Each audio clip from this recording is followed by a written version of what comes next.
Muy buena tarde a todas y a todos. A nombre de la Universidad Austral de Chile, de su Facultad de Ciencias Jurídicas y Sociales, de su Escuela de Derecho, la sede de Puerto Montt, y de la Ilustrísima Corte de Apelaciones de Puerto Montt, les damos una cordial bienvenida al seminario Violencia de Género y Acceso a Tutela Judicial en el marco de la pandemia. Desde ya agradecemos a las expositoras que han aceptado participar de esta jornada académica y de difusión. Les recordamos que este seminario está siendo transmitido a través de las plataformas Zoom, a través de Facebook en la cuenta Derecho.Universidad Austral de Chile y a través del canal Poder Judicial TV.cl, en vivo y en directo. Les informamos que quienes ven esta transmisión en Zoom pueden hacer llegar sus preguntas a través del icono Preguntas y Respuestas, que lo pueden encontrar en la parte baja de su pantalla, en la línea de color negro, allí está ese icono. Quienes lo vean por Facebook pueden hacer llegar también sus preguntas y consultas a las exposiciones a través del chat de esa transmisión. Primeramente, ofrecerá un saludo el director de la Escuela de Derecho de la Universidad Austral de Chile en su sede Puerto Montt, doctor Darío Parra Sepúlveda. Muchas gracias, Alejandra. Por mi parte, a nombre de la Escuela de Derecho de la Universidad Austral de Chile en Puerto Montt, quiero dar una cordial bienvenida a todas y todos quienes hoy nos acompañan en esta importante actividad académica. La tercera en lo que va del año que hemos organizado en conjunto con la Ilustrísima Corte de Apelaciones de Puerto Montt, representada hoy en la figura de su presidente, don Patricio Rondini, y de la cual nos sentimos muy satisfechos con la amplia convocatoria y participación, la cual cuenta con más de 170 inscritos e inscritas provenientes de todo Chile.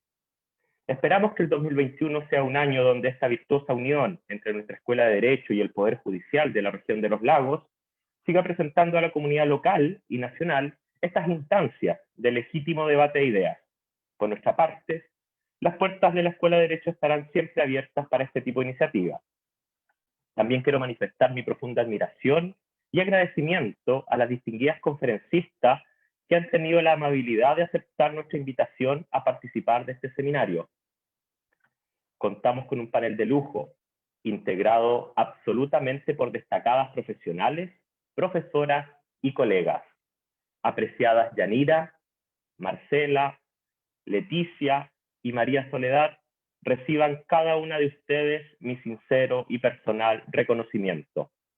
Ya para finalizar, no puedo dejar de felicitar a quienes han asumido la titánica labor de organización de la presente actividad académica, logrando traer al sur austral de Chile este importante seminario de relevancia nacional.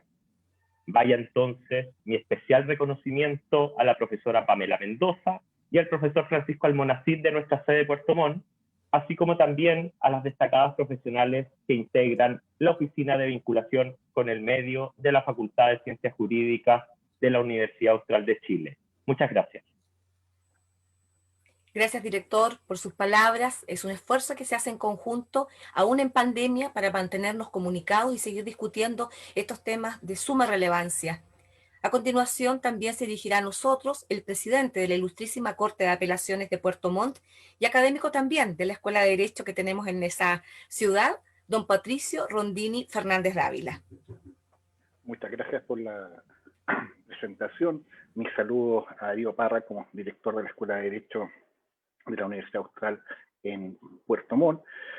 También mis saludos a la ministra de la Corte de Apelaciones, doña Ivonne Avendaño, y a doña María Soledad Granados, que forman parte del Poder Judicial y se relacionan y se vinculan con este seminario desde la Secretaría de Igualdad de Género y No Discriminación del Poder Judicial. También vengan mis saludos a la expositora doña Yanira Zúñiga y también a la magistrada doña Marcela Araya.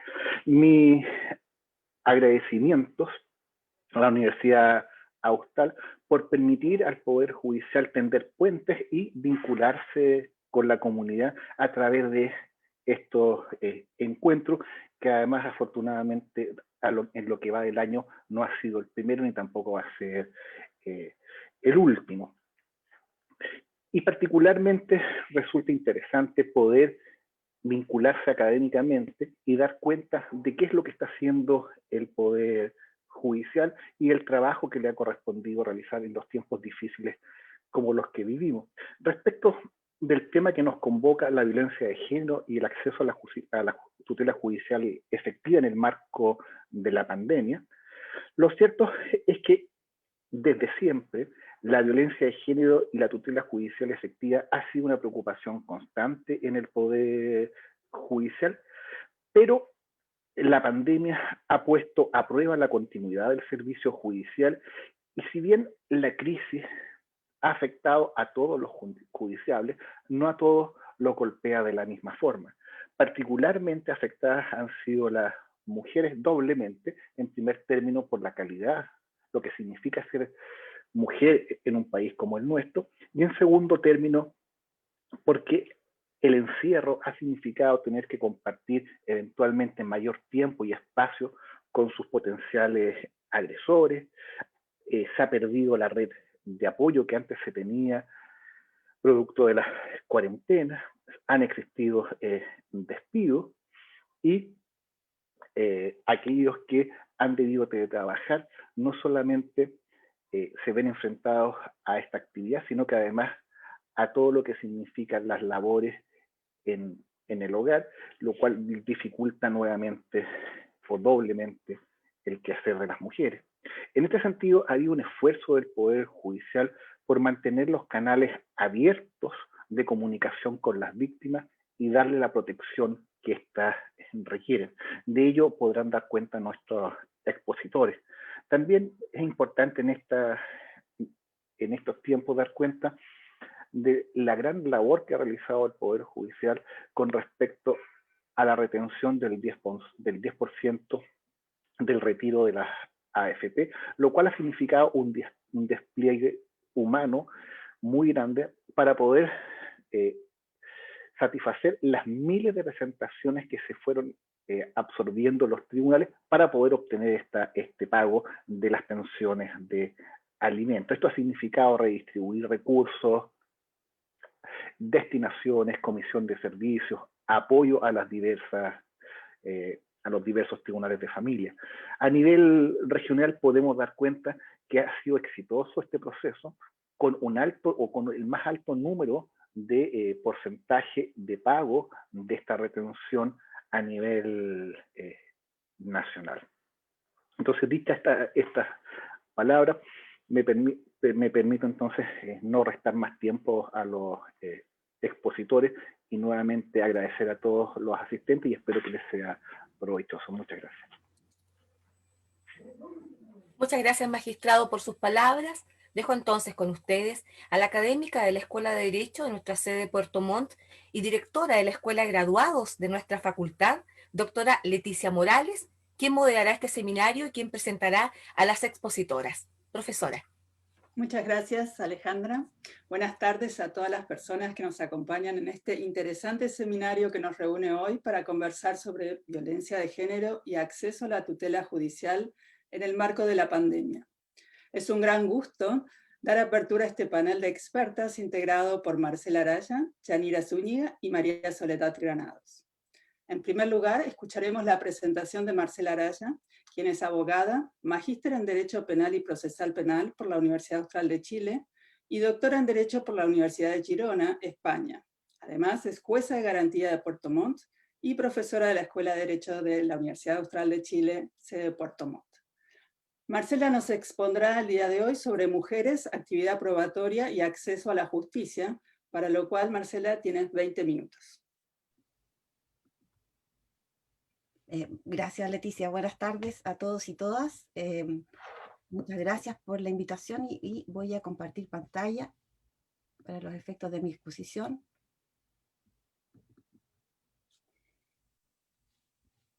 Listo, casi.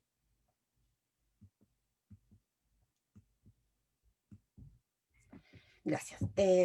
Bueno, yo cuando estaba preparando esta exposición encontré ciertas cifras que dan cuenta de algo de lo que habló también el señor presidente de la Corte de Apelaciones, y respecto de el aumento, en definitiva, de los casos de violencia contra la mujer durante la pandemia. Pero en el caso de Chile, estas denuncias habían disminuido, sin perjuicio que las llamadas al fono consulta aumentaron en un 70%. Pero esto no es un reflejo de que las denuncias, que la violencia hubiese disminuido, sino que, como se señaló también, las mujeres están encerradas y las redes de ayuda son más débiles, más precarias en tiempo de pandemia. Bueno, yo quiero hacer entonces una conexión, un link entre estos datos, lo que también habla el presidente, y los temas que a mí me interesan, que son la actividad probatoria y la violencia contra la mujer y el derecho de acceso a la justicia. Acá aparece. Claro.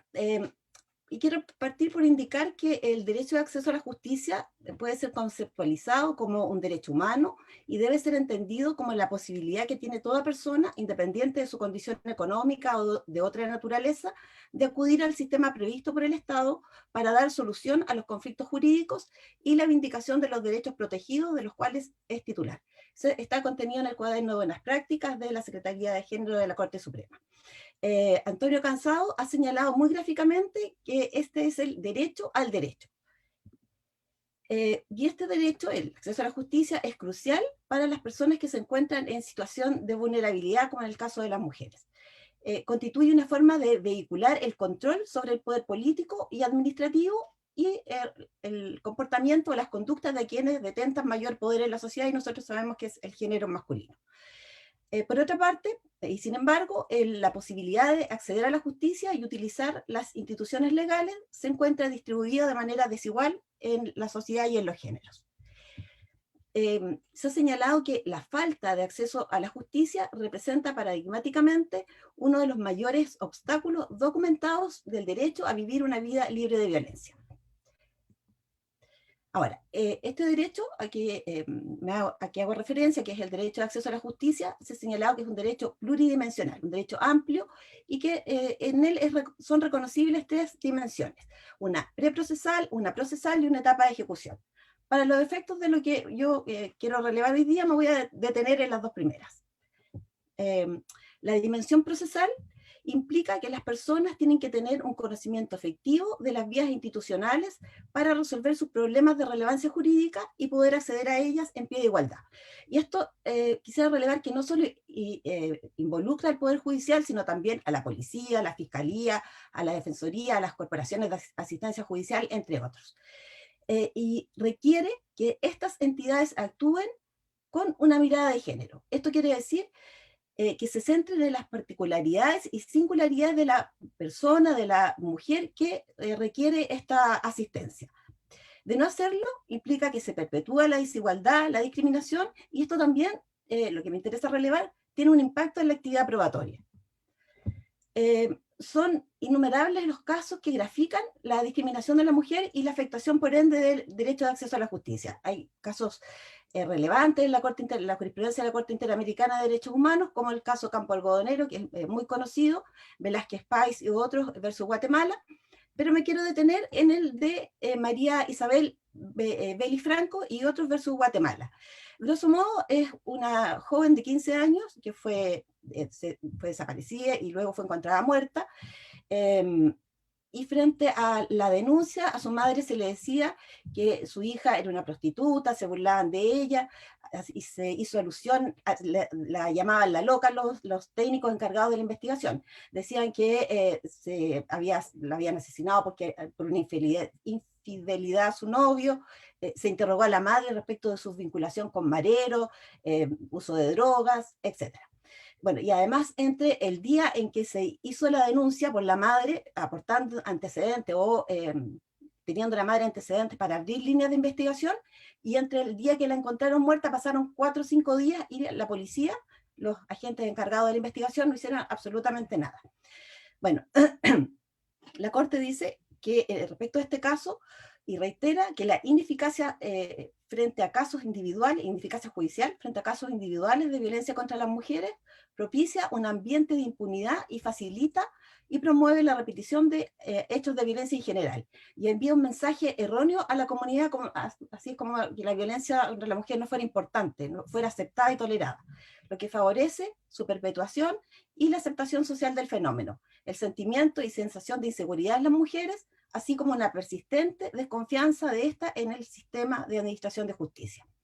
En el caso de María Isabel, los estereotipos de género tuvieron influencia negativa en la investigación, en la medida que se trasladó la culpa a la víctima y a sus familiares. Se habló también de responsabilidad por no vigilancia, etc. Y además cerró líneas de posible investigación para determinar a él o los autores.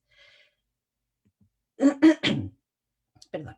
Bueno, este caso famoso de Campo Algodonero también se trata de mujeres desaparecidas, 3 mujeres, 2 de ellas menores de edad, en que se estableció que al momento de investigar la violencia quedó establecido que autoridades se refirieron a estas mujeres como voladas, o sea, drogadictas, que se fueron con el novio, también aludían a la forma de vestir o a su comportamiento. Lo cual, sumado a la inacción estatal en el comienzo de la investigación, permite concluir que esta indiferencia, por sus consecuencias respecto de la impunidad del caso, reproduce esta violencia que precisamente se busca erradicar, sin perjuicio que en sí misma constituye una discriminación en el acceso a la justicia.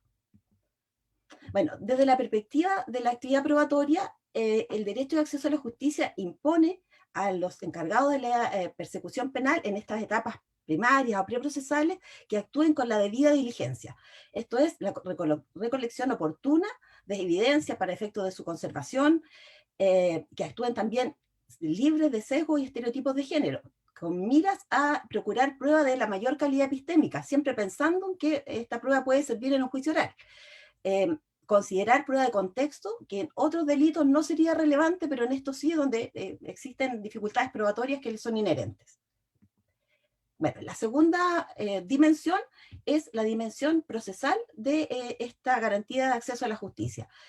Y en esta etapa es aquella en que las personas buscan de una institución del sistema de justicia que emita un pronunciamiento con carácter sustantivo en un tiempo adecuado. Se corresponde a la concepción tradicional de acceso a la justicia. Y un buen baremo para medir el contenido feminista, entendido como pretensiones igualitarias, de un sistema de justicia y los valores morales incitos en él, es lo relativo al acceso a la justicia. Existe una vinculación estrecha entonces entre el acceso a la justicia, la violencia de género y la actividad probatoria. También me interesa relevar, destacar que existe también el derecho a la prueba, que es una garantía fundamental que está reconocida, por ejemplo, en la Constitución española. También en la jurisprudencia del Tribunal Europeo de Derechos Humanos. Y el derecho a la prueba posee, dependiendo de los autores, 3 o 4 elementos.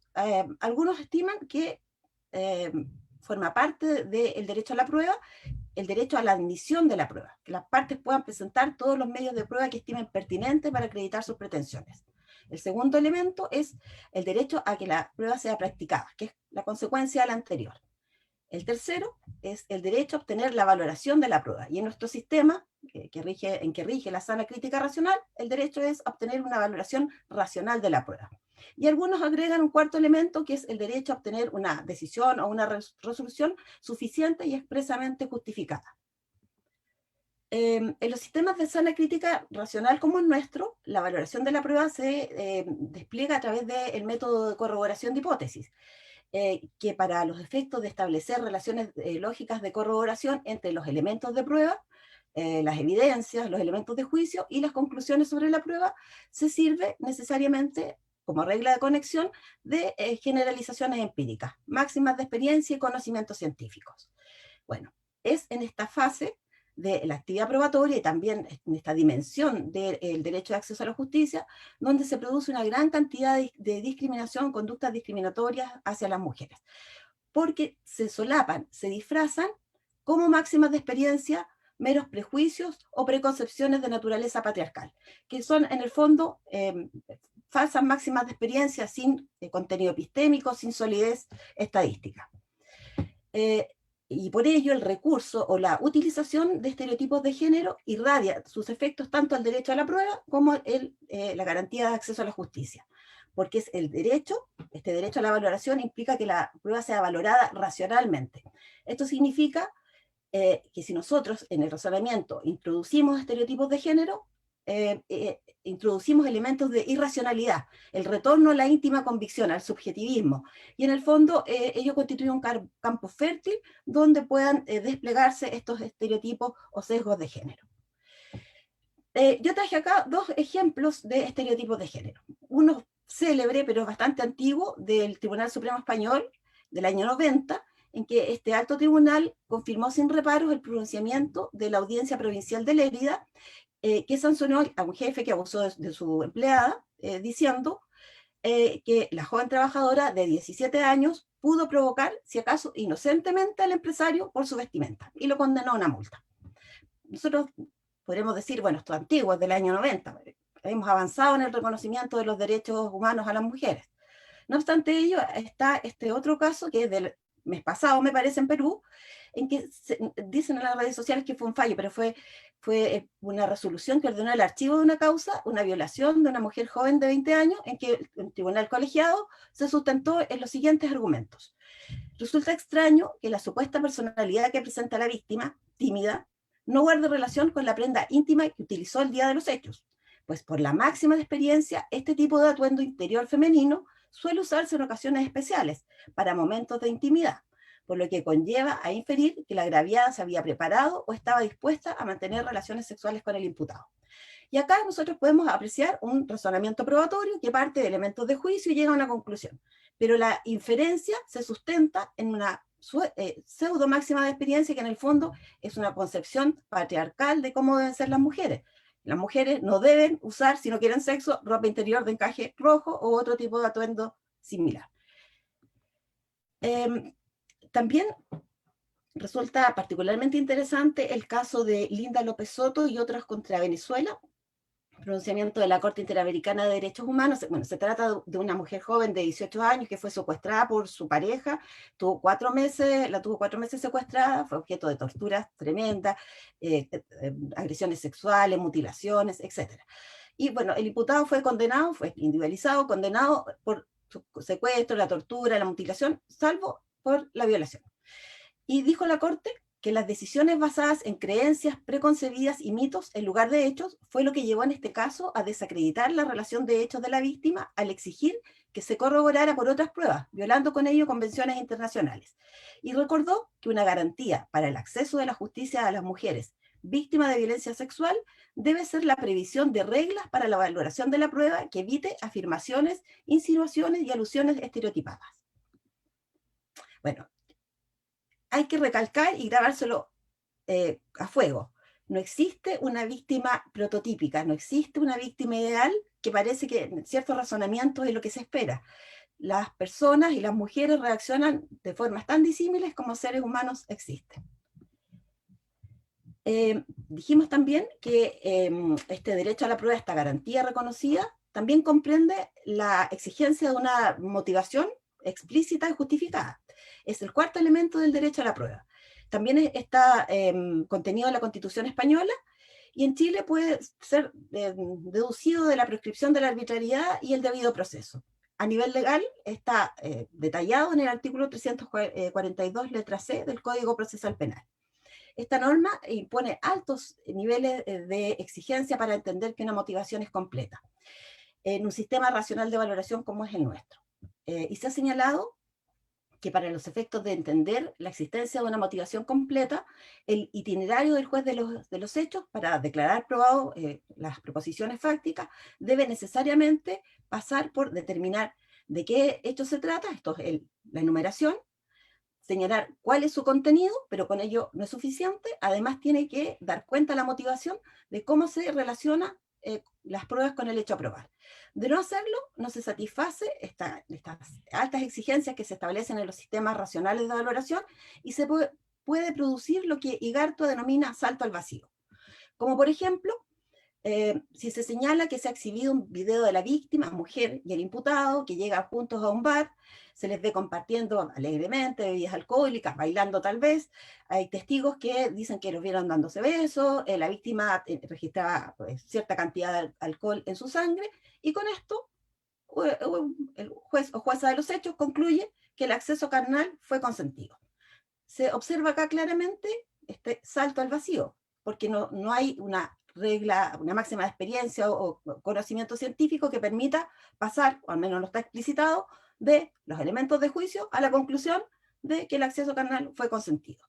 Entonces, en el fondo, lo que acá ocurre es que posiblemente se encubran estereotipos de víctima ideal o mujer púdica que esta víctima concreta no satisface, porque las mujeres ideales o víctimas púdicas no comparten, no se besan, no salen en la noche, no ingieren alcohol con sus supuestos agresores.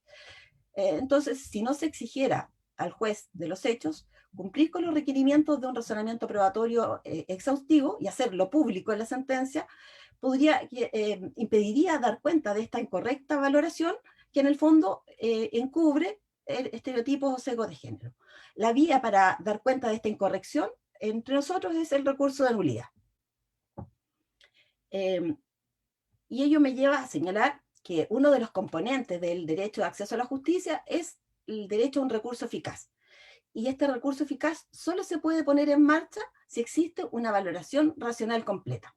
Entonces resultan así imbricados o interrelacionados el derecho a la prueba, la valoración racional de la motivación, el acceso a la justicia y que este último que exige que el juzgamiento se haga libre de estereotipos de género.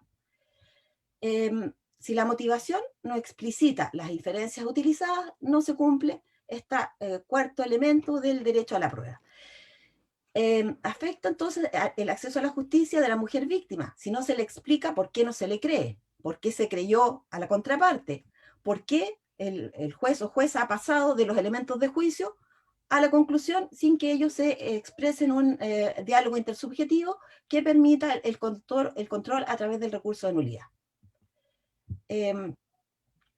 Así entonces, esta garantía a que me he referido, al acceso a la justicia, se ha ido perfilando como un derecho de amplios y generosos contornos, que abarca el debido proceso, la tutela judicial efectiva, que se encuentra fuertemente imbricado con otros derechos como la igualdad y la no discriminación, el derecho a la prueba, que comprende la valoración racional libre de estereotipos de género, el derecho a obtener una expresa y suficiente motivación, y el derecho a vivir una vida libre de violencia. Las asimetrías de poder se irradian a la posibilidad de acceder a la justicia y de utilizar las instituciones legales, por lo que las mujeres se encuentran en inferioridad de condiciones en términos de poder y acceso a los recursos, y se encuentran también más desprotegidas en el momento de requerir asistencia legal para asegurar la vigencia de sus derechos, como ha ocurrido en tiempos de pandemia y que espero haber dejado medianamente claro. Eso es. Muchas gracias. Muchísimas gracias, Marcela, por tan interesante exposición. Y le damos entonces la bienvenida a Yanira Zúñiga, que nos acompaña también hoy. Y Yanira Zúñiga es abogada, doctora en Derecho por la Universidad Carlos III de Madrid y profesora del Instituto de Derecho Público de la Facultad de Ciencias Jurídicas y Sociales de la Universidad Austral de Chile. El día de hoy, Yanira nos va a hablar de la violencia de género y la pandemia, una crisis dentro de otra crisis. Gracias, Yanira, y tienes 20 minutos. Muchas gracias, además, por haberme permitido llegar un poquito más tarde. Lamento haberme perdido la exposición de Marcela, ya la veré en línea. Yo quiero presentarles una reflexión que sospecho que va a ser más general sobre la cuestión de la violencia, porque claro, no tengo la experiencia de quienes hoy día componen además el panel en términos prácticos. Y por eso también me pareció más apropiado mirarlo en términos estructurales que puedan ir identificando algunos de los desafíos que implican estas situaciones, ya sea que se mantenga como lo hemos visto, y ya sea que se repita en el futuro. A partir del caso chileno, pero también mirando la información que en términos de la academia se está empezando a producir sobre la respuesta en lo que pudiéramos llamar políticas públicas relacionadas con la pandemia, que es lo primero que quisiera entonces identificar como una cuestión relevante para el contexto en el que se inserta esto y para pensar una respuesta estatal, por supuesto articulada en normas jurídicas, pero como parte de una estrategia más amplia. Lo primero que quiero mostrarles es que en relación con la pandemia, que ya sabemos que tiene características, como su propio nombre lo está indicando, globales, ¿no?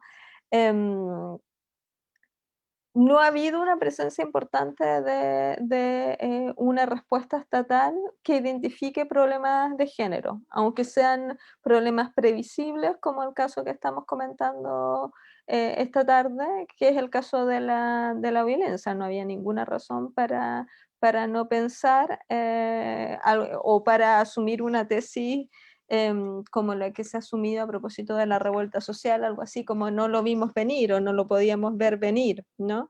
Sino al contrario, teníamos información suficiente y bastaba proyectarla para saber que íbamos a tener un aumento en particular de los casos de violencia, pero no solo de los casos de violencia. Entonces, lo que intenta mostrar esta primera lámina es que tenemos un déficit institucional y a mí me interesa remarcar este déficit a puertas de la discusión constituyente. No tenemos un buen dispositivo para garantizar respuestas tanto en términos, llamémosle, en tiempos de normalidad o de regularidad, como quieran llamarles, y en tiempos de crisis que puedan afrontar los problemas que sufren las mujeres, que son problemas sistémicos.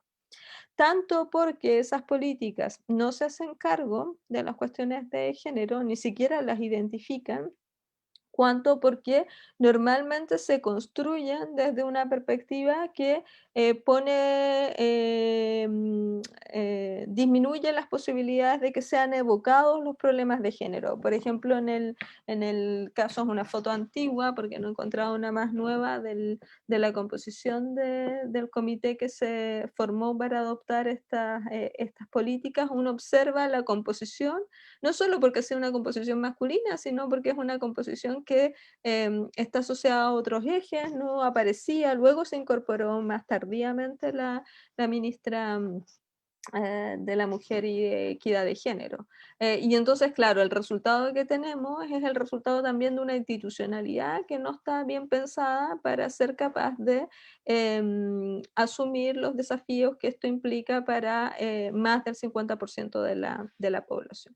E incluso cuando, como se hizo en Perú, se adoptó una política que alguien podría pensar que tenía lógicas de género, observamos que no las tenía. Me estoy refiriendo a una política que, para tratar de definir quién salía a la calle en los días de cuarentena, al principio de la cuarentena, se establecieron ciertos días en que en el Perú podían salir hombres, ¿no? Y otros días en que podían salir mujeres, que era una manera simplemente organizacional en que utilizaron un criterio de sexo para construir entonces este sistema de restricciones y de permisos para la libertad ambulatoria. Bueno, lo que ocurrió es que se produjo una sobrecarga en lo que nos muestra la cuestión de género, una sobrecarga de los sitios asociados al abastecimiento, ¿no? Dado que las compras las hacen mujeres en los días en que salían mujeres, es decir, no se distribuía y entonces se atochaban en supermercados o en otro tipo de comercio, y además se produjo un efecto indeseado para las personas trans, ¿no? Que estaban obligadas a sumarse a este binario y empezaron a sufrir más hostilidad.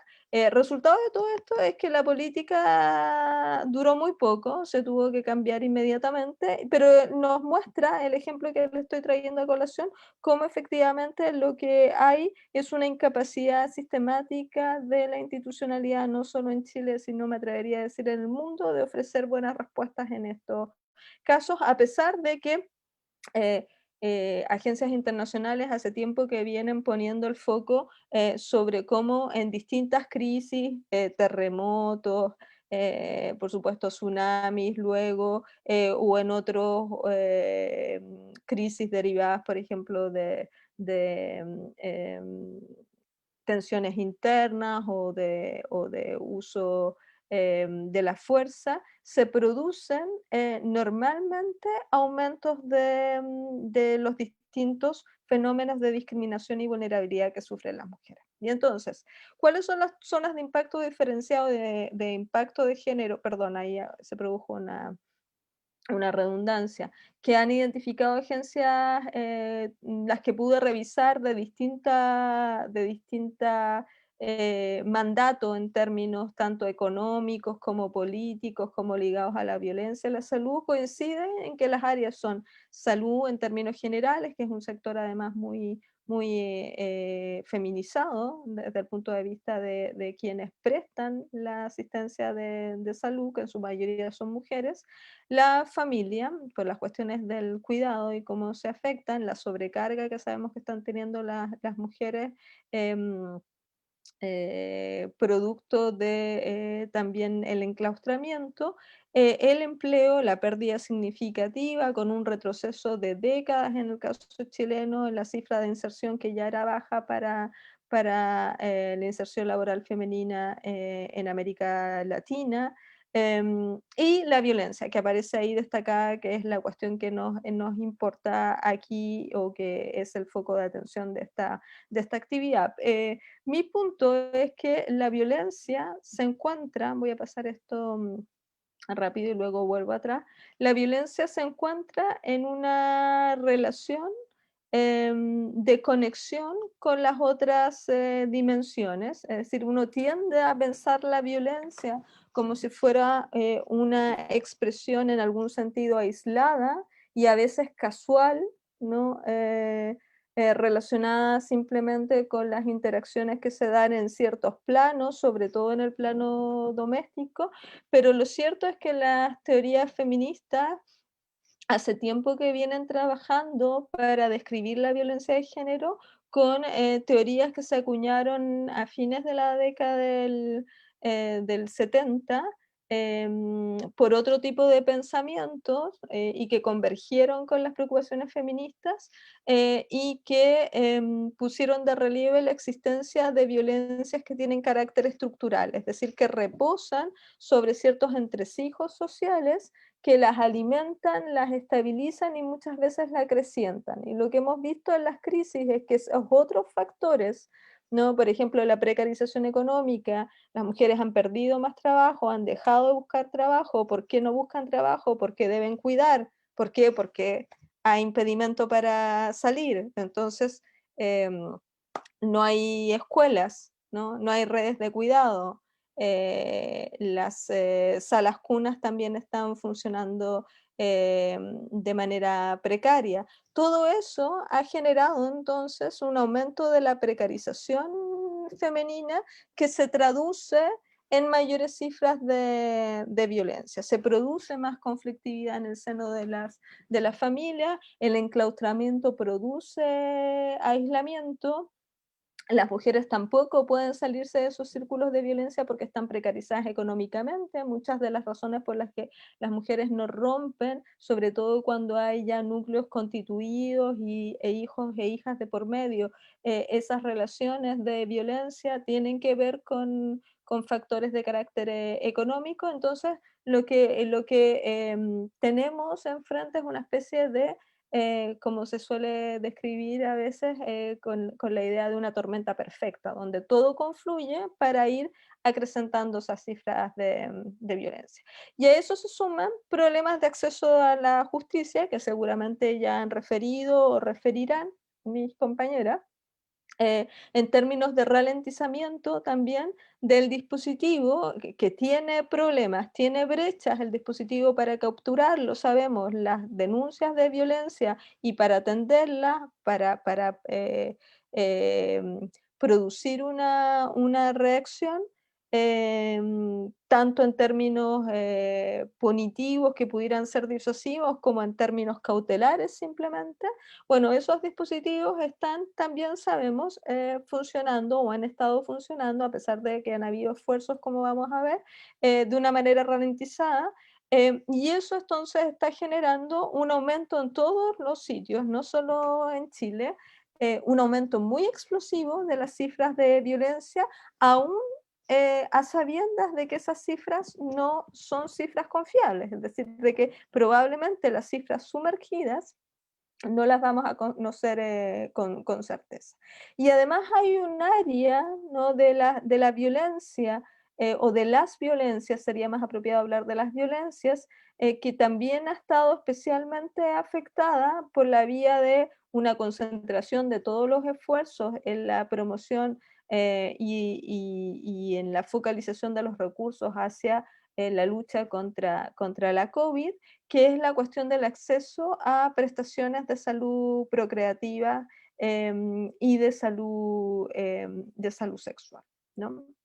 Entonces, em, si miramos eso, que ya mapeé en términos generales, porque ya dije que es una cuestión que se ha producido no solo en el caso chileno, sino en el mundo, y observamos la respuesta que podemos identificar en el caso chileno, estatal, completa, no estoy pensando necesariamente solo en leyes, por supuesto hay algunas leyes, vamos a observar una respuesta primero reactiva, ¿no?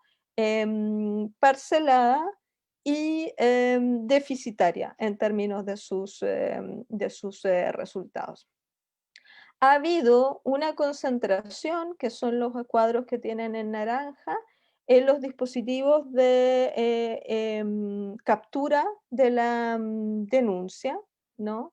Lo que no está mal por sí solo, es decir, tratar de alentar a que se produzca la denuncia, el problema se produce en la focalización, porque es muy difícil que se vaya a aumentar la cifra de denuncia o de reporte por las condiciones en que están esas mujeres. La mayoría de las mujeres denuncian cuando sus parejas, sus agresores no están en casa. Por lo tanto, la situación de enclaustramiento produce un fenómeno que baja las probabilidades de denuncia y eso no se altera por el hecho de llamar a denunciar. Incluso con los estrategias que se han ido aplicando también en el caso chileno y que han ido replicando algunos modelos de intervención como los que se aplicaron en Europa, en particular en España, ¿no? La estrategia esta de la mascarilla 19, que fue una campaña que en algún momento fue vistosa, al menos en alguna transmisión en televisión, pero que no se ha mantenido tampoco en el tiempo, ¿no? Es decir, eso es curioso, si uno pensara que la violencia ha dejado de producirse, quizás tendría sentido haberla solo puesto al principio de la pandemia y no ahora. Todavía tenemos, entre otras las ciudades en las que estamos ahora convocados en esta actividad, las dos grandes ciudades estamos en una situación de confinamiento y no se han visto medidas especiales, ni siquiera en la misma lógica de lo que teníamos planteado.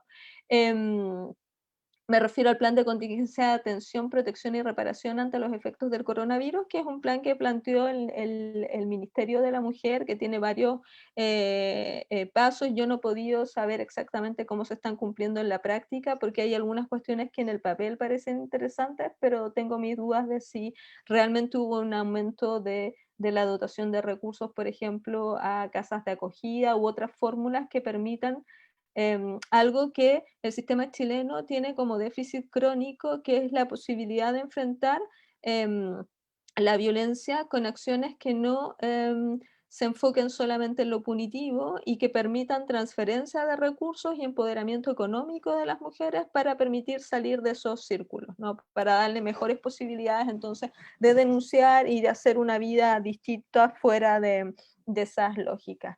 Fíjense que este proyecto, el que aparece abajo, que fue un proyecto que también se publicitó mucho en su momento, incluso diciendo que el gobierno lo iba a apurar, que era un proyecto que permitía un monitoreo telemático y ampliando la posibilidad de ese monitoreo a las cautelares de los casos de violencia, lo revisé y por eso lo pongo y no ha tenido una urgencia. Ya sabemos que la agenda legislativa depende de las urgencias que le ponga el gobierno, y esto también es curioso porque se dijo que el gobierno estaba muy preocupado con las cifras de violencia, y en algún sentido esa preocupación en términos prácticos se concentró en la primera parte de la pandemia y no se ha mantenido en el tiempo. Y luego han habido otras acciones más bien de tipo general vinculadas a la protección de las mujeres en el plano de la maternidad, que hubo una larga discusión y al final se logró aprobar una reforma en esta materia, y como saben también la posibilidad que se ha dado a propósito del retiro del 10%, de satisfacer por esa vía y de crear un acceso especial para cubrir obligaciones en el plano de las obligaciones legales de alimentos, ¿no? Pero básicamente son esas las políticas. Lo que no ha habido, y con esto voy terminando, no ha habido, en cambio, y voy a hacerlo de una manera que no está en el orden que ahí aparece, realmente una focalización en las cuestiones de prestaciones de salud que pudieran estar siendo ralentizadas, y las cifras que aparecen más preocupantes porque ha habido un cierto monitoreo que venía antes del inicio de la pandemia por parte de organizaciones de la sociedad civil respecto del funcionamiento del acceso a la interrupción voluntaria del embarazo en 3 causales para monitorearlo. Por eso sabemos ahora que no solo el acceso a ese dispositivo, sino en general el acceso a anticoncepción, y en particular a anticoncepción de emergencia, está ralentizado. Con todas las consecuencias que eso tiene, porque si la violencia aumenta, no solo aumenta la violencia física y la violencia psicológica, aumenta también la violencia sexual. Eso lo sabemos en las cifras comparadas. No tenemos, o al menos yo no conozco, reportes claros sobre, y probablemente no, de nuevo, no van a ser fiables porque la violencia sexual es una violencia especialmente oculta, pero esto es importante porque muchas veces la violencia sexual se pesquisa en los colegios, y al no estar abiertos los colegios, entonces no tenemos formas de monitoreo. Y probablemente vayamos a tener más casos de embarazo adolescente como resultado de esta pandemia, por supuesto, de embarazo adolescente derivado de relaciones sexuales no consentidas. Falta de políticas económicas, ya me referí, las pocas políticas, la política de protección del empleo en principio no consideró a las mujeres, no consideró a las trabajadoras de casa particular, que son un grupo importante, y no tiene un sistema de prestaciones específicas para afrontar la precarización económica que va a dejar una cesantía importante de mujeres, ¿no? Y eso va a generar también un ciclo de violencia más sostenido.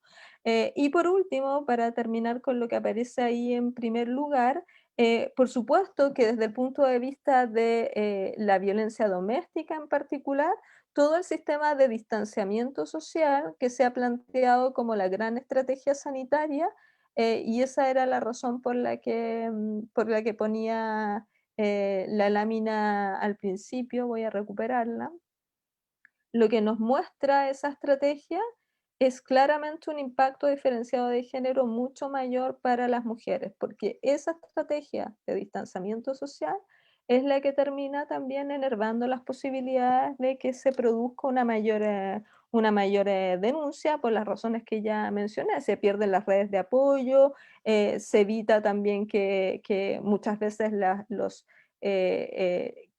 agresores que consumen alcohol consumen en casas, eso aumenta la violencia en casas, eso es la razón por la que se ha aumentado también la cifra de violencia, no solo los casos de violencia que ya se venían produciendo, que han recrudecido, sino en casos donde no había violencia, se ha producido catalización de esa violencia por las condiciones de enclaustramiento. Yo con esto no estoy diciendo que necesariamente eso implicaría dejar el enclaustramiento como medida, abandonarlo. Lo que estoy diciendo es que debiéramos decidir las medidas sanitarias no solo en el plano del impacto que esto tiene y de las ventajas que tienen para abordar la pandemia, de las ventajas y desventajas que esto tiene en el sistema productivo, que son los dos grandes ejes que han dominado la discusión pública, sino también en el impacto y ventajas y desventajas que pueden tener para la situación de violencia de las mujeres, ¿no? El invisibilizar esta dimensión del asunto en la discusión de estas medidas nos muestra de nuevo el problema que tenemos de invisibilización de los problemas de las mujeres y de este problema tan severo que es la violencia, que incluso, por eso elegí también el título de la intervención, crisis dentro de una crisis, porque se habla de que la violencia es una pandemia per se, ¿no? Dentro de otra pandemia. Y por último, el efecto del toque de queda o de las medidas en general de restricción adicional, porque una cosa es en las medidas de distanciamiento social como recomendaciones, y otra cosa son las estrategias de abordaje de la pandemia para garantizar el cumplimiento de esas medidas en el marco de estado de excepción, como es el caso chileno, que recién ahora se está discutiendo la posibilidad de cesar el estado de excepción constitucional que tenemos instalados por varios meses. Y ahí traigo a colación un fallo que resolvió, que dictó la Corte de Apelaciones de Rancagua en un caso que fue relativamente conocido, a finales de junio de este año, en que una mujer denunció una violación, la denuncia en la noche, ¿no? En una vecina del lugar, y resulta que ella es detenida, ¿no? Por infracción a las reglas, no recuerdo exactamente, ahí después me podrá decir si es el 308 del Código Penal que establece la figura especial. El Ministerio Público continúa con el asunto, ella es, como digo, detenida, a pesar de haber reportado, a pesar también de que la persona que la ayuda, que la auxilia y que es la que llama por teléfono, dice, ¿no?, que ella estaba en la calle porque había sido objeto de una violación, y el asunto tiene que elevarse hasta el momento en que interviene la Corte de Apelaciones de Rancagua para recién decir que no había razón para haber seguido ese procedimiento sobreseyéndolo. La Corte afortunadamente dice que ahí incluso hay violación de los estándares de la Convención de Belén do Pará y que se produce, no utiliza exactamente este fraseo, violencia institucional, ¿no?, que sería la categoría que describe la Convención, pero la manera en que formula la objeción, que se produjo una violencia innecesaria, ¿no?, por parte de las autoridades, está aludiendo a la idea de una violencia institucional, es decir, un caso de violencia sexual que desemboca, en vez de tener una respuesta que contrarreste esto, desemboca en la producción por parte del Estado de una violencia institucional asociada precisamente a esas restricciones que no son vistas como dúctiles, que no son puestas en cuestión, tanto en su imposición general como en su aplicación concreta, a la luz entonces de una mirada de género. Bien, les agradezco mucho y pido disculpas por haberme pasado un poco del tiempo. Muchísimas gracias, Yanira. Muy interesante la presentación y por supuesto siempre un gusto escucharte. Y le vamos a dar entonces el pase en tercer lugar a María Soledad Granados, que nos acompaña también el día de hoy. María Soledad Granados es abogada, magíster en Economía Aplicada en Políticas Públicas, magíster en International Legal Studies, Human Rights, directora de la Secretaría Técnica de Igualdad de Género y No Discriminación. Nos hablará el día de hoy sobre análisis de resultados del estudio sobre el acceso a la justicia de las mujeres víctimas de violencia, usuarias del Poder Judicial. Antes de darle el piso a María Soledad, quería recordarles que con posterioridad abriremos un espacio de preguntas para que la audiencia pueda dirigirles a las expositoras que integran el panel, así que les invitamos a dejar sus preguntas tanto en Facebook, si nos están siguiendo por allí, o aquí en Zoom, en el espacio de preguntas. María Soledad, adelante. Muchas gracias, Leticia. Agradezco mucho esta invitación. Para mí es un tremendo honor compartir este panel con la profesora Yanira Zúñiga, a quien admiro mucho, y con Marcela Araya, que es más encima de nuestra profesora y magistrada. Voy a utilizar una presentación, pero antes les quiero contar que voy a dividir en dos partes mi presentación. Se titula Análisis de los resultados del estudio, pero voy a partir un poquito refiriéndome al tema de la pandemia para mostrarles algunos datos nomás. Y luego voy a entrar a darles algunos titulares del estudio, porque lo tengo que reservar un poco para la presentación interna que vamos a hacer prontamente. Así que voy a empezar a compartir pantalla. Y les señalo que voy a partir con un poquito de explicación respecto institucional que me corresponde hacer en mi rol. Bueno, el Poder Judicial, y también hizo a esto referencia el presidente de la Corte de Apelaciones, a quien agradezco, y en particular al Comité de Género de esta Corte de Apelaciones, que tiene un nivel muy elevado de análisis de las situaciones que nos afectan, digamos. Bueno, tenemos en el Poder Judicial una política de igualdad de género y no discriminación, un marco normativo, un compromiso cuyo fin es garantizar la igualdad de género y no discriminación en todo el quehacer del Poder Judicial.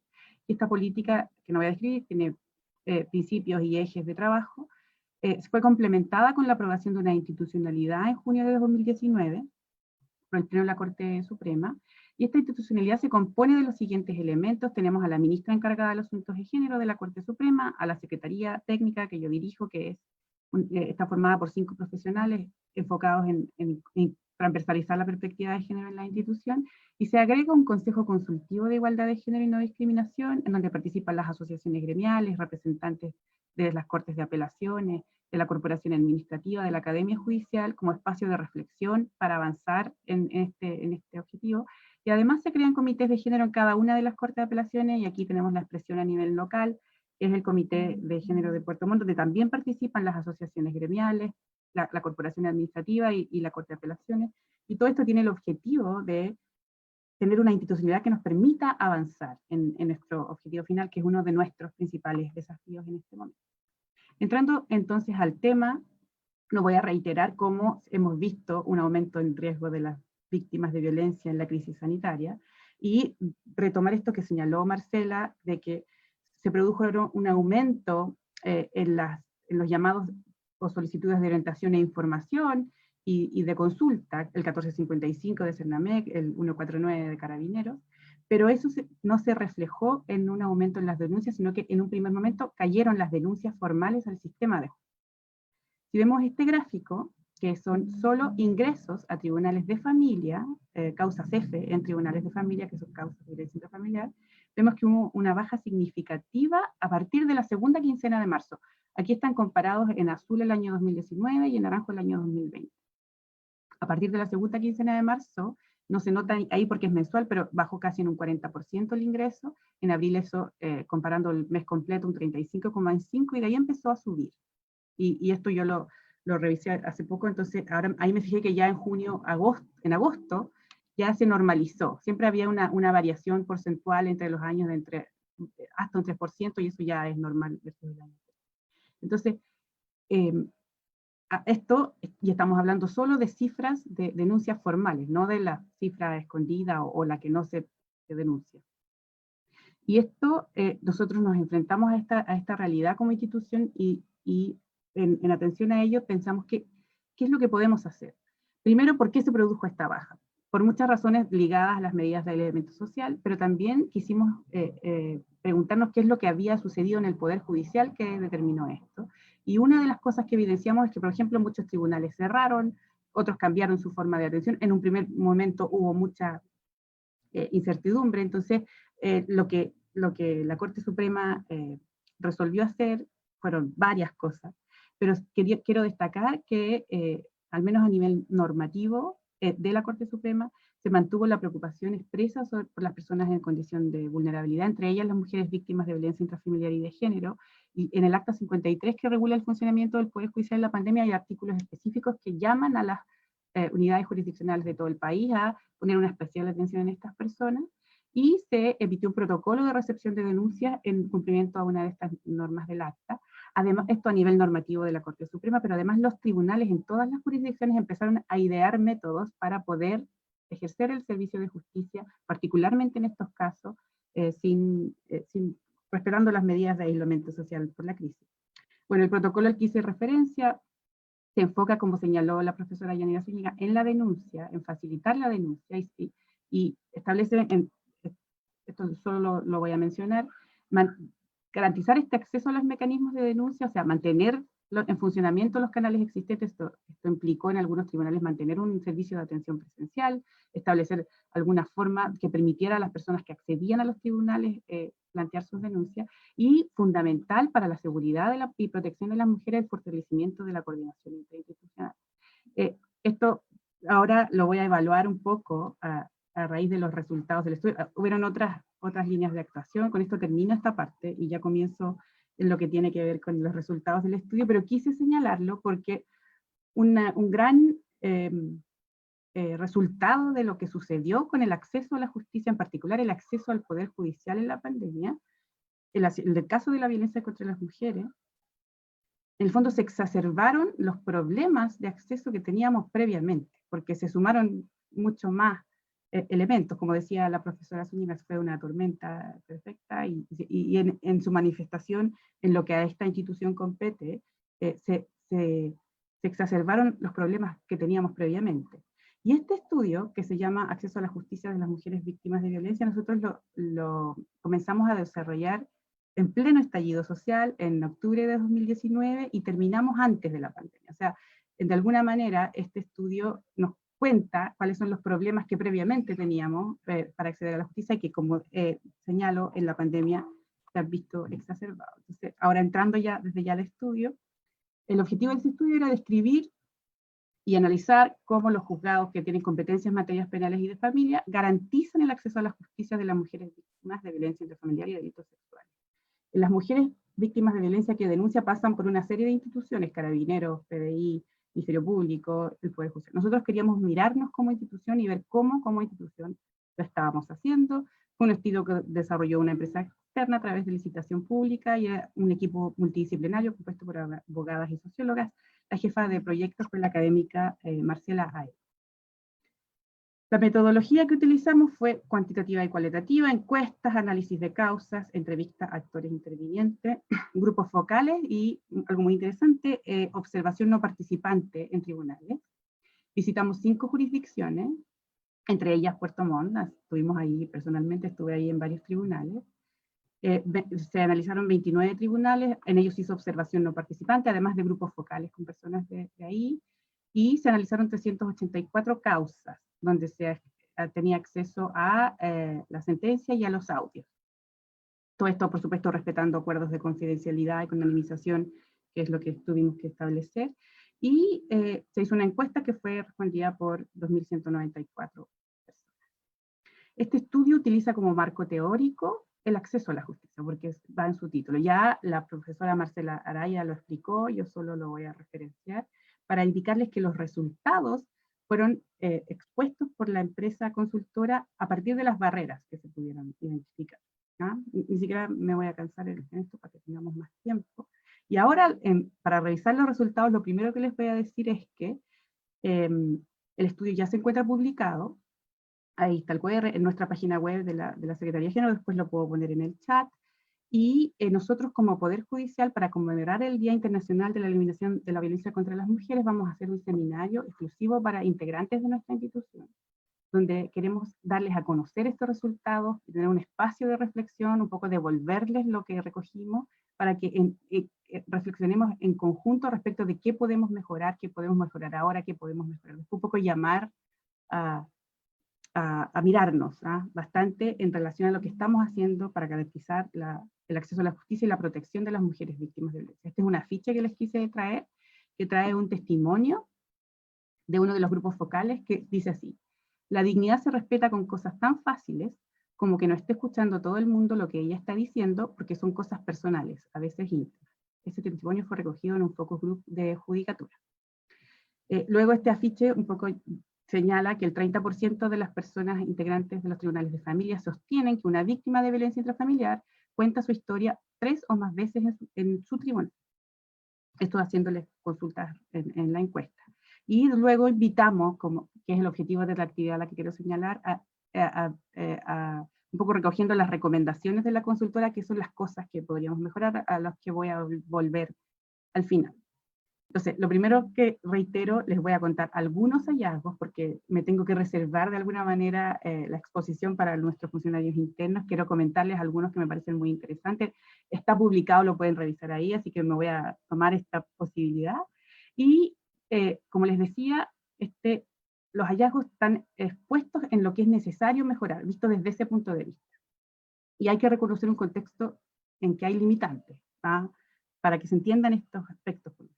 Por un lado, una gran carga de trabajo en los tribunales, que es algo que señalan mucho las personas que participan de este estudio y de los tribunales, y de las leyes. Hay una limitación normativa muy importante en materia de violencia contra las mujeres, en el ámbito intrafamiliar incluso, que es el único que está regulado, y en todos los otros ámbitos de la violencia, porque todavía hoy no tenemos una ley de protección integral contra la violencia hacia las mujeres. Entonces, eso por supuesto tiene efectos en la forma en que se brinda el acceso a la justicia a las personas. Pero con ese marco me voy a dar un poco, detallar algunos resultados, tampoco quiero extenderme en demasía. El estudio observó la ruta de atención de las mujeres víctimas. Esta ruta de atención es muy importante porque tiene que ver con muchas cosas, desde cómo llegan, el trato que reciben y la permanencia de las mujeres en el sistema de alguna manera. Lo primero que hay que señalar es que hay una gran heterogeneidad en los tribunales. Aquí hay un testimonio que no voy a leer, pero que un poco señala que cada tribunal define la forma en que recibe la denuncia, en que la persona que pasa después a ser atendida, si la recibe en forma oral, si le pasa un papel para que lo rellene, si lo llama el consejero técnico, si pasa directo al juez. Y eso ya es en sí muy complicado, porque a veces al interior de una misma jurisdicción se trata de una manera distinta a las mujeres que acceden a denunciar. E incluso esto llega a que no existe en materia de familia una forma única de evaluar el riesgo al que están expuestas las mujeres, una pauta única, sino que cada tribunal en materia de familia la define. Entonces eso genera inconsistencias en cómo se brinda el servicio en un primer lugar, y genera, por supuesto, en general, el paso por los tribunales ya de familia y petal se genera revictimización. Por ejemplo, porque se usan muy poco medidas que podrían utilizarse, que algunos tribunales sí tienen. Por ejemplo, el uso de biombos en las audiencias, medida de seguridad, entrar por un lado uno, salir por un lado otro, contar con una sala para prestar la declaración que tenga privacidad, una serie de cosas. A eso iba el estudio, desde mirar todos los ámbitos. Y aquí viene esta frase con la que va el afiche de que a veces lo único que se requiere para respetar la dignidad es contar con un espacio. O sea que eso ni siquiera está garantizado y es muy diverso en los diversos tribunales. Como esto tiene una serie de consecuencias, no quiero señalarlas todas, sí me gustaría señalar que el tema de la problemática que significa que no exista un seguimiento a las medidas cautelares. Eso no está establecido a nivel legal, no se entiende que sea una obligación del tribunal, pero sin embargo algunos tribunales que hacen buenas prácticas sí lo realizan. Y quiero destacar que en general la consultora evidenció sí que hay un trato y atención muy amable a las mujeres, pero no se le entrega toda la información adecuada en relación al proceso. En estas causas, como ustedes saben, no hay necesidad de asesoría jurídica, entonces las mujeres llegan a los tribunales, les pasan una hoja, les dicen que la rellenen y después se van. Y muchas veces no se le informa qué es lo que va a pasar después. O primero, cuántas veces usted va a tener que hacer su relato. Después va a ir al consejero, después va a ir al juez. Eso no está incorporado de que sea una obligación del tribunal hacerlo. Algunos tribunales lo hacen, otros no. En general, hay mucho desconocimiento de las usuarias respecto de en qué está su proceso, qué significa. Y si a esto le sumamos el problema bueno, que viene más adelante, pero el problema de la dualidad que se establece en la ley, de que los tribunales de familia se declaran incompetentes cuando constatan la existencia de un delito y derivan el caso al Ministerio Público. O sea, ahí sí que las mujeres no entienden absolutamente qué es lo que está sucediendo. Yo llegué a un tribunal, di mi declaración, me dieron una cautelar, y ahora ¿qué? Tengo que ir de nuevo a otro tribunal a dar mi declaración, ¿y para qué? ¿Ah? Y no hay ni un ente como encargado de entregar esta información. En cuanto al conocimiento y tramitación de las causas, algunas cosas ya las he dicho. Esto ya es desde las observaciones no participantes y de la escucha de audios de audiencias que también incorporó al estudio. Y algo que señala a las consultoras es que en sede de familia se observaron instancias informales de mediación y conciliación entre las partes, lo que no corresponde en este tipo de causa. Les costó mucho encontrar en los expedientes, en los audios, el riesgo, a la evaluación de riesgo que se hizo. La familia no está incorporado de alguna manera en el proceso. Y se reitera nuevamente esta manera de evaluar el riesgo de modo diferente en sede familia. Y algo que también se destaca, que eso también es como conocido del funcionamiento del sistema, hay un bajo uso de la medida cautelar de elementos provisorios y régimen comunicacional provisorio, esto en materia penal. Los jueces penales tienen la posibilidad de otorgar estas medidas en materia penal, pero generalmente se abstienen de realizarlo porque consideran que eso es propio de un tribunal de familia. Aquí vengo al tema de la dualidad de la competencia, y esto no es menor porque en muchos casos, en el 30,9% de los casos analizados, los tribunales de familia se declararon incompetentes por tratarse de un delito. Llega la persona a los tribunales, relata 3 o 4 veces su situación, recibe una medida cautelar y luego pasan 2 cosas. No siempre se le informa que su caso se va a otra sede, así claramente, asegurándose que lo entienda, y luego tiene que repetir, si es que el Ministerio Público así le determina, todo el proceso nuevamente. Y eso no se entiende mucho y afecta mucho la adherencia al proceso también y los resultados que se pueden llegar a tener, y por supuesto puede generar mucho riesgo. Y aquí también se evidenció en el estudio algo a lo que se refirió la profesora Marcela Araya, que no voy a señalar, pero se evidenciaron también sesgos y estereotipos de género, alto grado de normalización de la violencia y desconocimiento de la fenomenología, así como en lo que no se les da el trato que corresponde que se les dé como personas en situación de vulnerabilidad, porque se desestima que sea de real gravedad lo que las mujeres plantean. Un poco en esa línea, pero lo explicó la profesora Marcela mucho mejor, así que avanzo ya para ir cerrando. En materia de coordinación interinstitucional, se evidenció que existe escasa coordinación institucional para atender todas las aristas del problema. Y aquí es bien decidor este testimonio. Nosotros vamos a aplicar sanción. Ese es nuestro rol. Nuestro rol no es dar respuestas sociales. Focus group de judicatura. Entonces tenemos aquí una tensión entre el concepto de acceso a la justicia y el rol de las instituciones involucradas. Por supuesto, es cierto, el rol estricto del Poder Judicial es administrar justicia. Aplicaron una sanción, declararon un derecho. Pero si pensamos en un concepto amplio del acceso a la justicia, como el que señalé yo aquí, como el que señaló la profesora Marcela Araya, tenemos que, en el fondo, prestar un servicio de acceso a la justicia, o sea, de efectivamente solucionar un problema que tiene aristas jurídicas. Y eso puede tener muchas implicancias previas que van a lo que este estudio apunta, desde cómo se le trata, se le atiende, se le informa a la persona dentro del proceso, también cómo se evalúa y valora la prueba dentro de su caso, cómo se produce, hasta la decisión que se toma. Aquí querer destacar que el sistema de justicia es un sistema, y que el Poder Judicial en esa línea tiene que reconocer que tiene que, para efectivamente garantizar el acceso a la justicia a las mujeres víctimas de violencia, hay que hacer mucho más que lo que estamos haciendo ahora. Es un poco la gran conclusión que podemos sacar de este estudio y que es lo que queremos mayormente promover. El estudio además analizó buenas prácticas que se dan en varios tribunales que han establecido medidas para dar una respuesta más acordada, porque han evidenciado ya esta necesidad.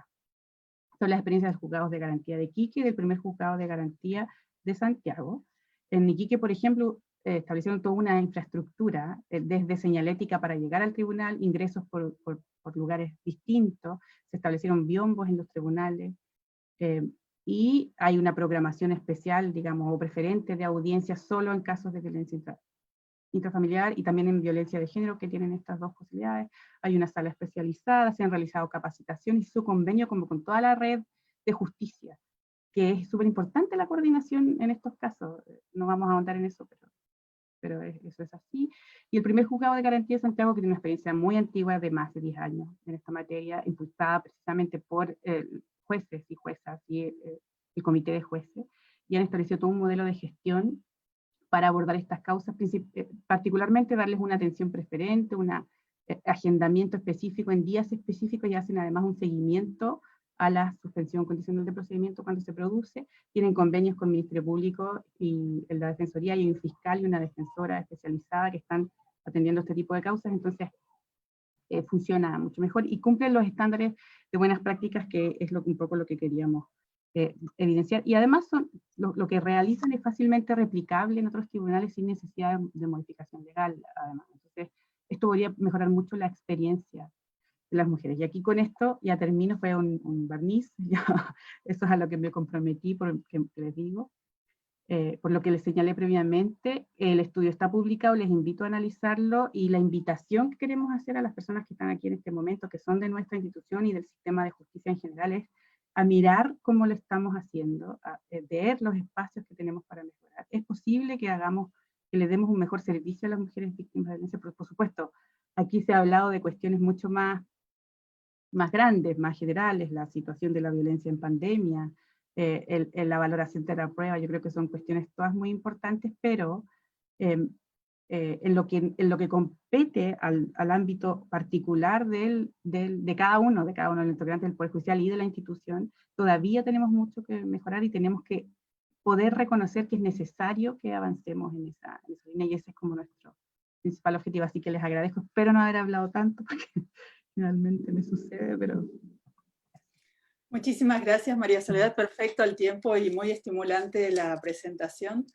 Así que vamos a abrir el espacio de preguntas de quienes nos están acompañando, y voy a formular una de las primeras preguntas que nos han llegado de parte de Pamela Godoy. Pamela Godoy, en primer lugar, dice que es un gusto estar en este seminario, excelentes expositoras, y la consulta que formula es que quisiera saber qué se entiende por el delito de maltrato habitual, por qué los tribunales de familia derivan al Tribunal de Garantías estas causas, que su tipificación del delito es maltrato habitual, y cuál es el criterio de los tribunales al momento de dictar sentencia por delito de maltrato habitual.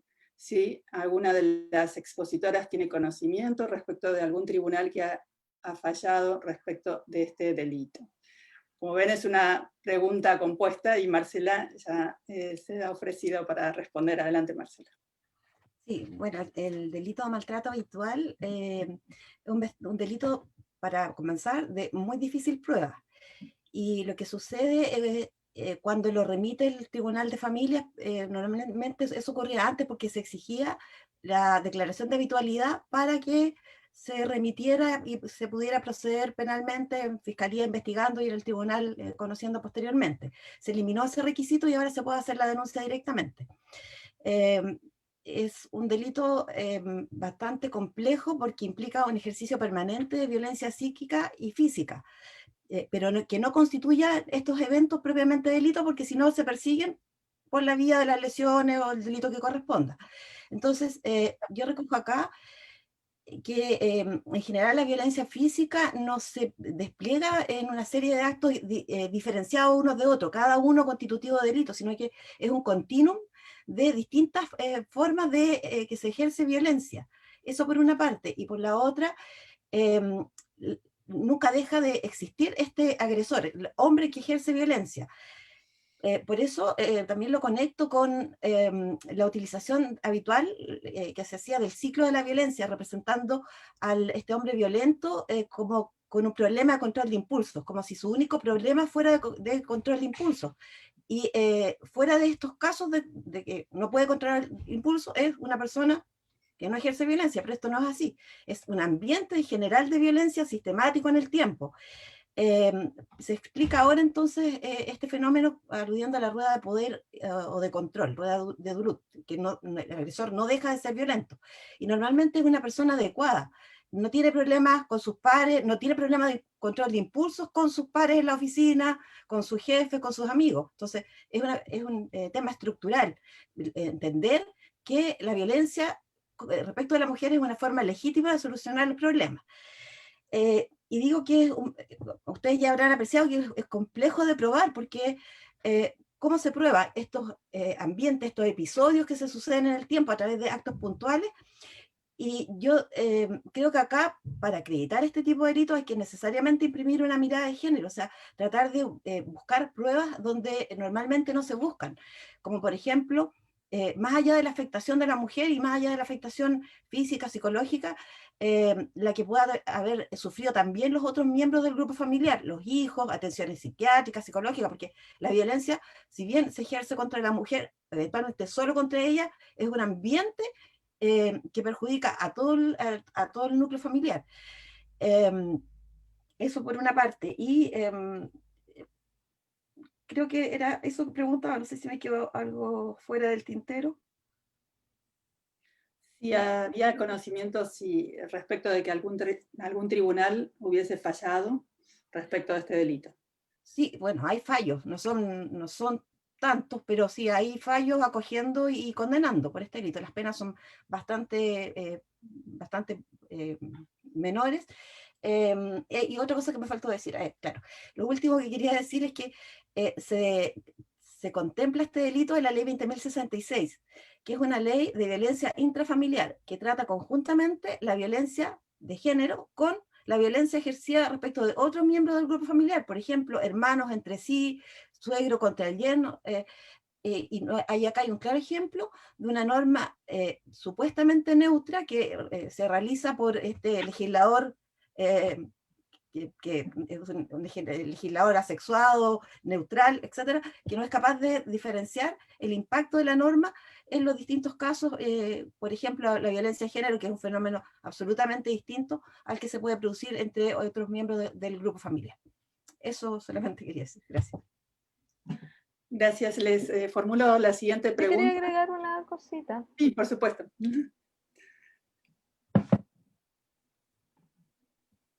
No sé si se escucha, porque me quedé congelada.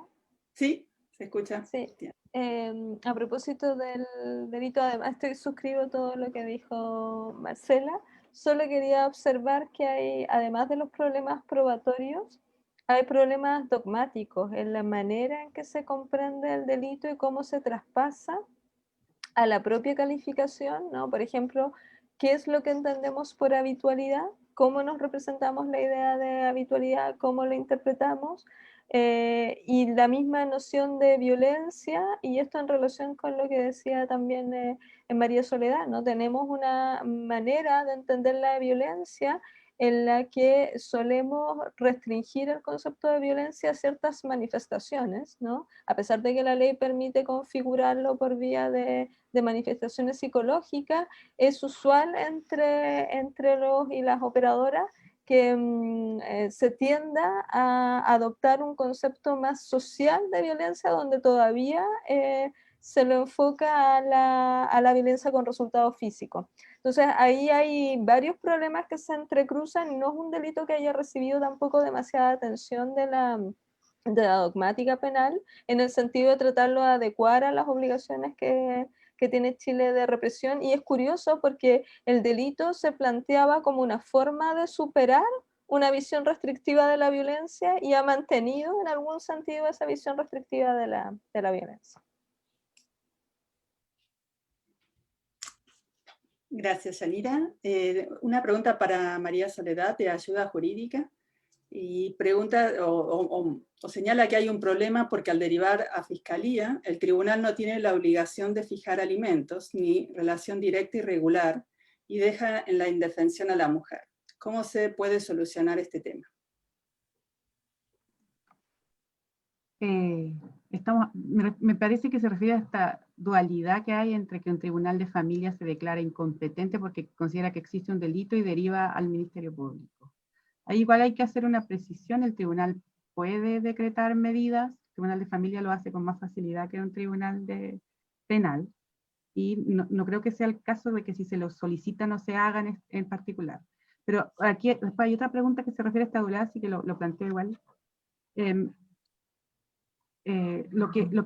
Y podemos tomar el estudio. Lo que evidenció el estudio es que llegaba una mujer a denunciar a un tribunal de familia porque, por muchas razones, una de ellas puede ser los carabineros le dicen vaya mejor directo al tribunal de familia porque no consideran o porque no hay lesiones graves, no evidencian delito, no aplican la pauta de riesgo penal, no se inicia la vía penal. Entonces, como esto puede no ser, vaya a familia, las mujeres llegan a familia o llegan los partes policiales, y ahí se dan cuenta de que existe, por ejemplo, maltrato habitual. La mujer relata que hay episodios de violencia con fecha, porque finalmente eso se exige 3 o más en un periodo determinado, entonces podría haber habitualidad, o hay amenazas de muerte u otro tipo de cosas, entonces los tribunales dicen ya, esto no me compete, yo diría que siempre dictan una medida cautelar de protección a la mujer, y luego se produce el deshacimiento del tribunal, o sea, y envían los datos al Ministerio Público.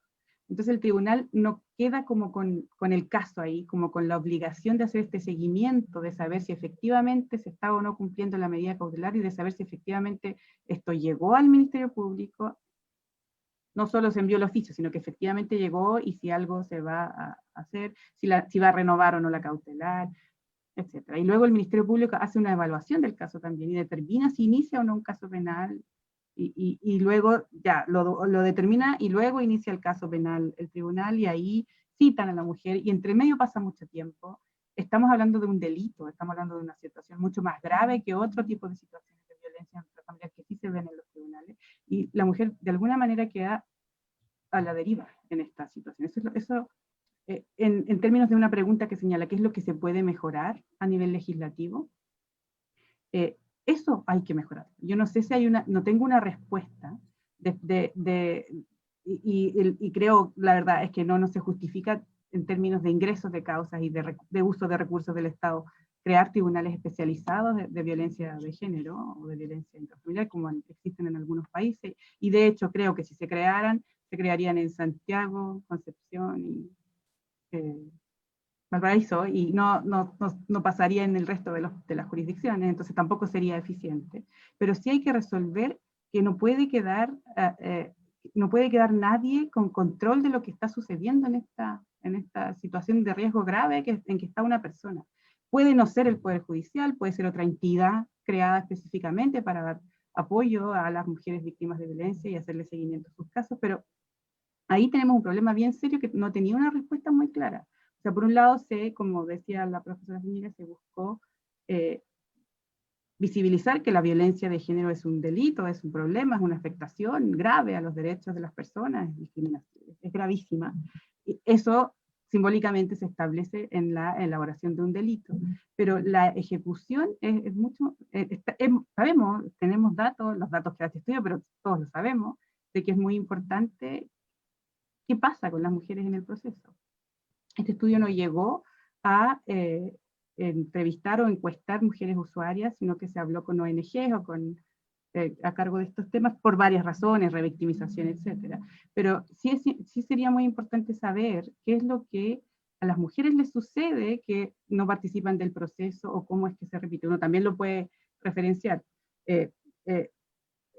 Hay mucha confusión, el sistema es muy árido, no entiendo lo que está pasando, ¿para qué voy a ir si no me están ayudando efectivamente en nada?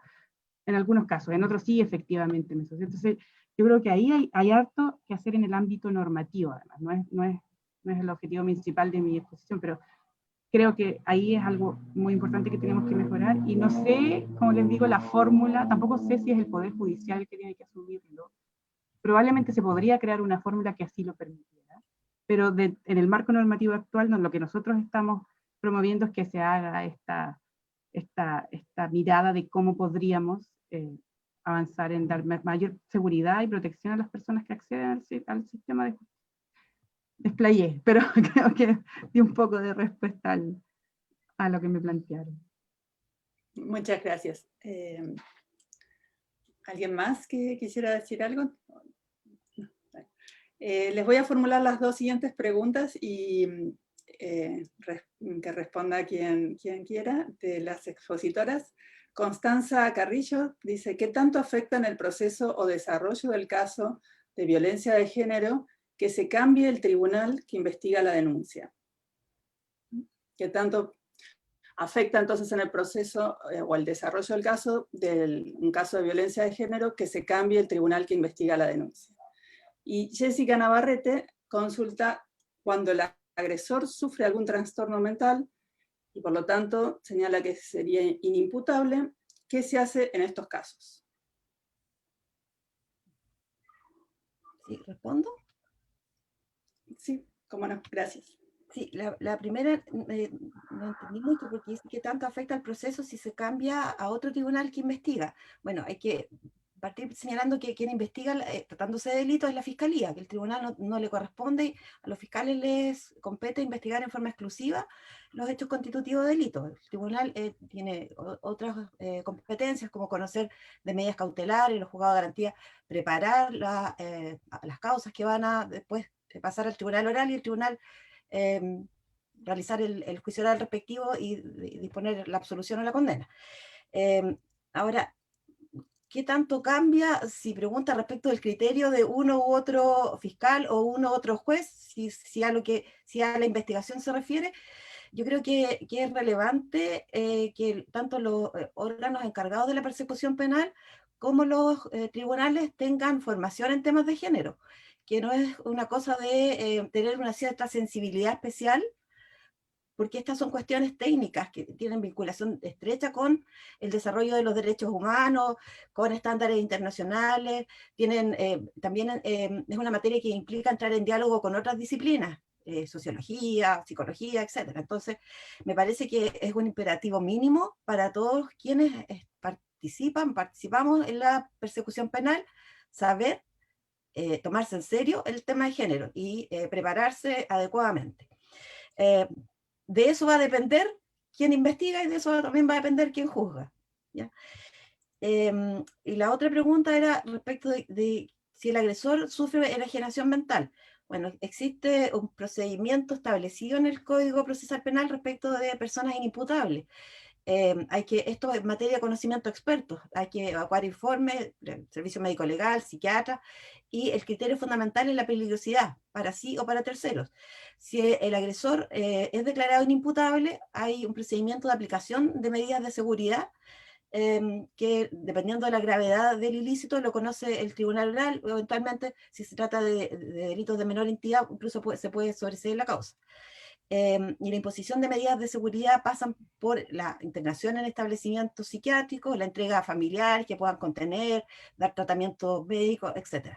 Pero esas personas, una vez declaradas inimputables, están exentas de responsabilidad penal. Entonces, lo único que se persigue es la imposición de la medida de seguridad para los efectos de resguardar la peligrosidad de terceros o la propia del imputado. Eso.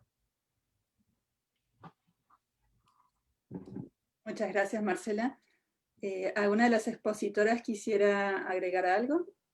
Sí, yo, a propósito de la primera pregunta, probablemente requiere más antecedentes en lo que voy a decir, así que lo voy a plantear en términos más bien de cierta intuición, no de lo que hasta ahora creo saber sobre el tema. Pero antes de que se permitiera el acceso directo para la denuncia de maltrato habitual al sistema penal, como recordaba antes, no sé si Marcela o María Soledad, se requería una declaración de habitualidad desde los tribunales de familia. Varios estudios estaban apuntando, estudios cualitativos de opinión, a una práctica que mantenían los tribunales de familia en el sentido de retener estos casos. O sea, a sabiendas de que se producía o se verificaban los requisitos de habitualidad, por supuesto en un modelo también más habituado a tratar temas de violencia, como suele ser el modelo de judicatura de familia, se prefería justamente para mejorar la respuesta, en los términos que permite también las audiencias en familia, ¿no? Una audiencia como más directa, con mayor contacto, que permitía resolver al mismo tiempo otras cuestiones de relevancia familiar, en la que la violencia está intersectando otros dominios, y entonces es posible que el traslado completo, que era para evitar este doble juego y algo que también se reportaba, que era una especie como de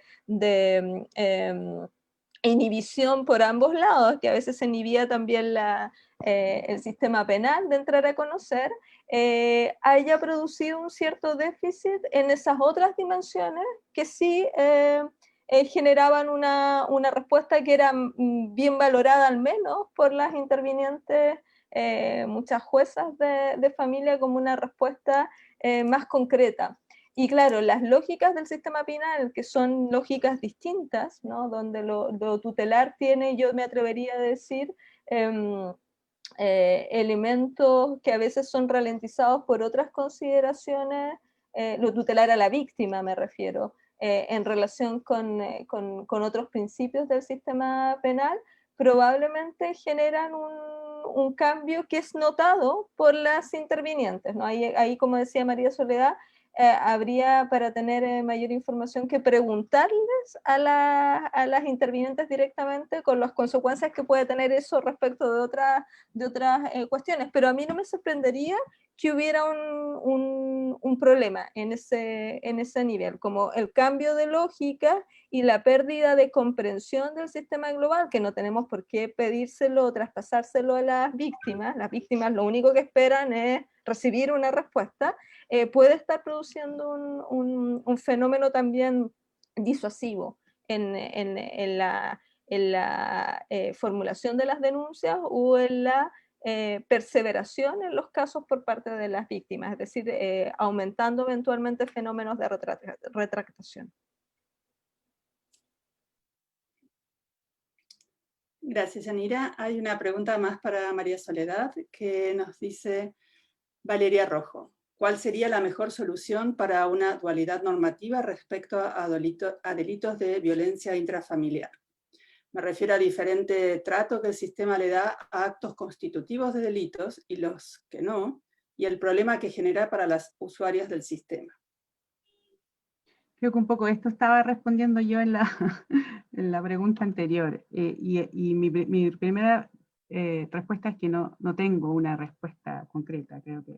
Pero sí creo que el sistema en el que estamos ahora no se sostiene de alguna manera más, y que tenemos que avanzar en dar un trato más integral y asegurar la protección de las mujeres víctimas como Estado, creo yo.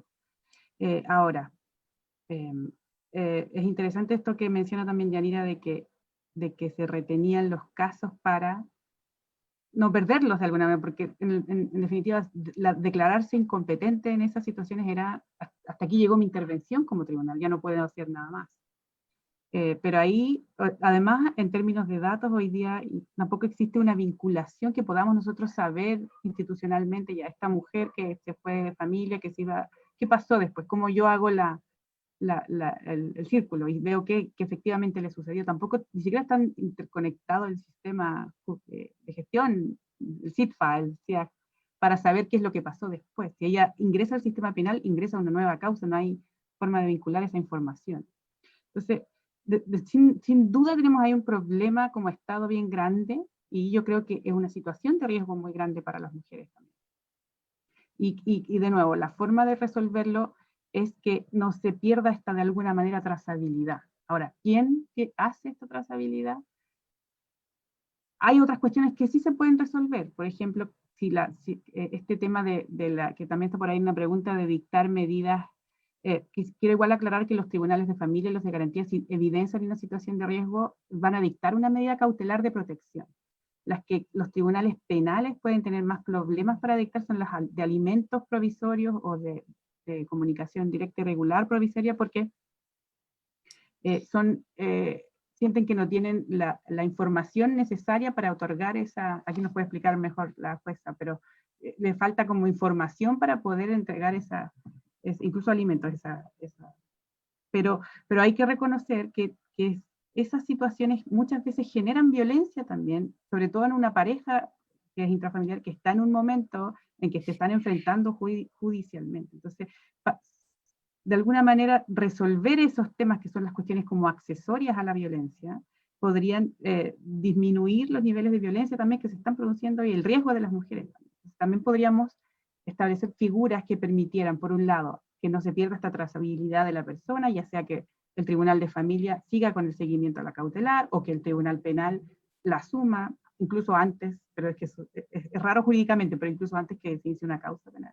Y luego que se puedan resolver estas cuestiones accesorias, que exista una sede, cualquiera de las dos, pero que vea de manera integral el problema que está afectando a esa en este caso familia, si hablamos de violencia doméstica, y que puede exacerbar la violencia. Un poco lo que hacen el primer tribunal de garantía cuando dicta esta suspensión condicional de procedimiento, establece una serie de condiciones de cumplimiento y evalúa cómo están las relaciones más generales entre estas partes en conflicto.